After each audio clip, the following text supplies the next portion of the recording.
ចូលឆ្នាំថ្មីខ្មែរប្រុសស្រីឆាប់រូនរាំងរៀបចំផ្ទាំង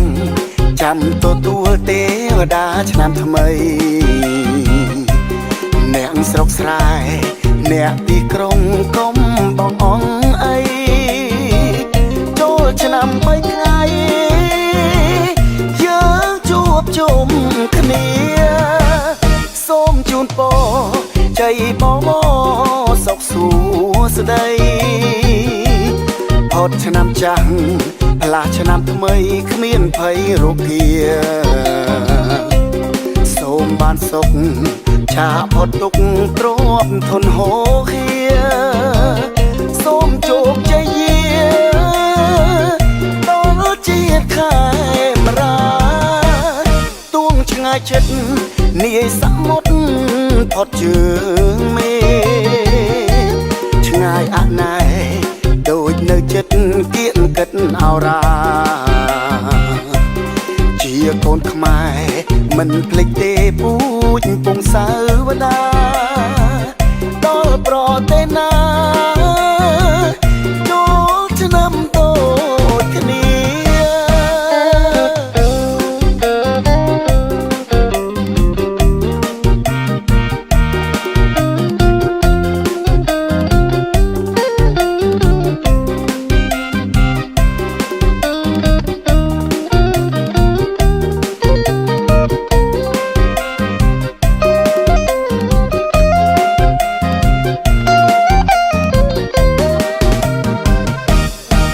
ឆ្នាំថ្មី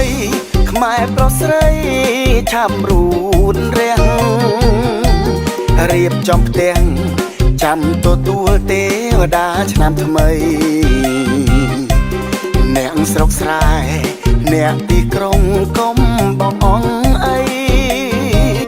ចូលឆ្នាំ3ថ្ងៃយើងជួបជុំគ្នាសូមជូនពរជ័យបងសុខសួស្តីផុតឆ្នាំចាស់ផ្លាស់ឆ្នាំថ្មីគ្មានភ័យរោគា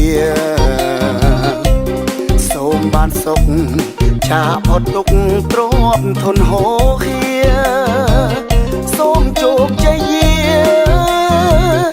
ដល់ជាតិខែមរាទួងឆ្ងាយចិត្តនាយសមុទ្រផុតជើងមេឆ្ងាយអណែដូចនៅចិត្តគៀនកិតអរាជាកូនខ្មែរមិនភ្លេចទេពូជពងសាវតា